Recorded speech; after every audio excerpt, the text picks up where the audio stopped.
اور اسی تعلیم اور شعور کی کمی کی وجہ سے لوگ اکثر اپنے مسائل کے حل کے لیے جعلی پیروں کے پاس بھاگتے ہیں اور پھر وہاں جا کر اور ان کے فراڈ کا شکار ہو کر لوگ نہ صرف اپنے مسائل اور بڑھا لیتے ہیں بلکہ بہت سے اور نئے مسائل کا شکار ہو جاتے ہیں۔ اسی سے ریلیٹڈ میں نے ایک واقعہ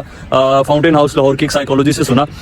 ساری رات لڑکی کی چیخوں کی آوازیں کمرے سے باہر آتی ہیں۔ بعد میں یہ پتہ لگا کہ ساری رات پیر صاحب اس لڑکی کو جن نکالنے کے بہانے تشدد کا اور ہوس کا نشانہ بناتے رہے ہیں، لیکن جہالت کی وجہ سے، شعور نہ ہونے کی وجہ سے وہ لڑکی ہمیشہ کے لیے اپنے ذہنی توازن کو کھو بیٹھی۔ ضروری نہیں ہے کہ اگر ایک شخص پریشان ہے یا مینٹلی سٹیبل نہیں ہے تو اس پر کوئی جن چمڑ گیا، کوئی چڑیری اس کو آ کے چمڑ گئی ہے۔ کٹنگ لانگ سٹوری شارٹ، بچیں اس فراڈ سے، بچیں اس دھوکے سے، جہالت سے۔ السلام علیکم، امید ہے آپ سب خیریت سے ہوں گے۔ پاکستان کے بڑے بڑے مسائل میں سے ایک مسئلہ یہاں پر تعلیم اور شعور کی کمی کے ساتھ ساتھ جہالت بھی ہے، اور اسی تعلیم اور شعور کی کمی کی وجہ سے لوگ اکثر اپنے مسائل کے حل کے لیے جعلی پیروں کے پاس بھاگتے ہیں اور پھر وہاں جا کر اور ان کے فراڈ کا شکار ہو کر لوگ نہ صرف اپنے مسائل اور بڑھا لیتے ہیں بلکہ بہت سے اور نئے مسائل کا شکار ہو جاتے ہیں۔ اسی سے ریلیٹڈ میں نے ایک واقعہ فاؤنٹین ہاؤس لاہور کی ایک سائیکالوجی سے سنا، تو سوچا آپ سے بھی وہ شیئر کر سکوں تاکہ آپ کو اس فراڈ سے بچانے کی کوشش کر سکوں۔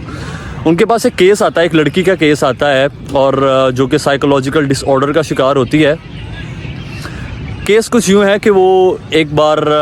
کچھ ماہ پہلے اپنے والدین سے شیئر کرتی ہے اور اپنی والدہ سے شیئر کرتی ہے کہ مجھ سے ایک شخص ملنے آتا ہے۔ اب والدہ یہ سن کے بڑا پریشان ہوتی ہے اور پھر اپنے اس کے والد سے یہ بات ڈسکس کرتی ہیں، تو چونکہ شعور کی کمی ہے تو والد صاحب یہ سمجھتے ہیں کہ شاید اس لڑکی کا کوئی افیئر ہے، تو اس کو کافی اس پر تشدد بھی ہوتا ہے، والدین کی طرف سے مار بھی پٹتی ہے، اور وہ لڑکی جو پہلے ہی ایک ڈس آرڈر کا شکار تھی وہ اور ذہنی مریض ہو جاتی ہے۔ لیکن پھر بھی مارنے کے باوجود بھی جو ہے لڑکی وہ اس طرح کی باتیں اپنے والدین سے ڈسکس کرتی رہتی ہے کہ مجھ سے ایک شخص ملنے آتا ہے، مجھے ایسے لگتا ہے مجھے کوئی چھو رہا ہے، یا مجھ سے کوئی ملنے آتا ہے رات کو، یا میرے ساتھ کسی کے تعلقات ہیں۔ وہ لڑکی یہ باتیں کرنے سے باز نہیں آتی، حالانکہ اس پر والدین کی طرف سے تشدد بھی کیا جاتا ہے اور مار بھی پڑتی ہے اسے۔ پھر والدین اس کے سمجھتے ہیں کہ شاید اس پر کوئی سایہ ہو گیا ہے، یا پھر اس پر جنات کے اثرات ہو گئے ہیں، یا جادو ہو گیا، جو کہ ہمارے یہاں پر سپرسٹیشنز پائی جاتی ہیں ہماری سوسائٹی میں۔ چنانچہ ایک پیر صاحب سے رابطہ کیا جاتا ہے، اور وہ پیر صاحب جو ہیں وہ ان کے گھر تشریف لاتے ہیں پھر، اور ان سے سارے مسائل ڈسکس ہوتے ہیں کہ اس طرح ہماری بچی کو اس طرح لگتا ہے کہ اس سے ایک شخص ملنے آتا ہے، اور چونکہ ہمیں یہ لگتا ہے تو ہم یہ سمجھتے ہیں کہ شاید اس پر کوئی جنات کے اثرات ہو گئے ہیں، اور اس پر جو ہے وہ جو نیگیٹو اثرات ہیں یا جنات کے اثرات کہہ لیں یا جادو، اس طرح کی چیزیں ہو گئی ہیں۔ پیر صاحب کہتے ہیں ٹھیک ہے علاج بھی ہو جائے گا، لیکن علاج اس طریقے سے ہوگا کہ اس لڑکی کے ساتھ ہم دو صرف ایک کمرے میں ہوں گے اور پوری رات اس کا علاج چلے گا، اور کسی کو جو ہے وہ کمرے میں آنے کی اجازت نہیں ہوگی۔ چنانچہ پھر ایک رات پیر صاحب اپنا علاج شروع کرتے ہیں، اچھا خاصا خرچہ کروا کے، اور رات کو علاج ہوتا ہے۔ پیر صاحب لڑکی کو کمرے میں اپنے ساتھ بند کر کے کنڈی لگا لیتے ہیں، دروازہ لاک کر لیتے ہیں۔ ساری رات لڑکی کی چیخوں کی آوازیں کمرے سے باہر آتی ہیں، اور جب بھی والدین دروازہ کھٹکھٹانے کی یا کھولنے کی کوشش کرتے تو پیر صاحب ڈانٹ کے منع کر دیتے کہ نہیں، اس وقت میں جنات بھگا رہا ہوں، اس وقت میں لڑکی کا علاج کر رہا ہوں، اس لیے کسی کو آنے کی ضرورت نہیں ہے اندر۔ والدین بھی بیچارے شریف ہوتے ہیں اور وہ بھی سمجھے کہ شاید علاج چل رہا ہے۔ جب صبح جو تھا لڑکی کی آوازیں آنا بند ہو گئیں اور اس کے جو آوازیں ہیں وہ کمرے سے آنا بند ہو گئیں، تو والدین کو پریشانی ہوئی، اور پھر جب انہوں نے پریشانی میں دروازہ کھولا تو لڑکی کی حالت اس طرح تھی کہ اس کو ایمرجنسی میں لے کر جانا پڑا۔ بعد میں یہ پتہ لگا کہ ساری رات پیر صاحب اس لڑکی کو جن نکالنے کے بہانے تشدد کا اور ہوس کا نشانہ بناتے رہے ہیں،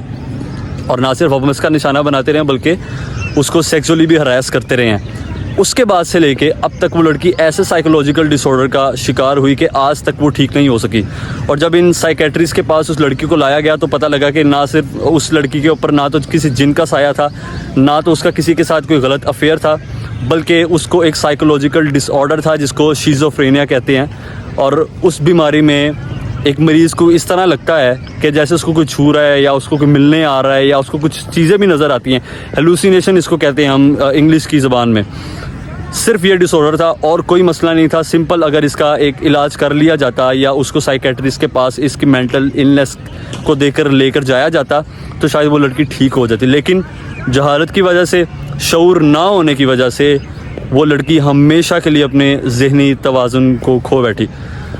تو یہ سارا واقعہ بتانے کا مقصد آپ کو یہ تھا کہ آپ کو اس طرح کے فراڈ سے بچایا جا سکے، ضروری نہیں ہے کہ اگر ایک شخص پریشان ہے یا مینٹلی سٹیبل نہیں ہے تو اس پر کوئی جن ہی چمڑ گیا ہے, کوئی چڑیل ہی اس کو آ کے چمڑ گئی ہے, بلکہ یہ بھی تو ہو سکتا ہے کہ وہ کسی مینٹل النس کا شکار ہو. اور آج کل کے دور میں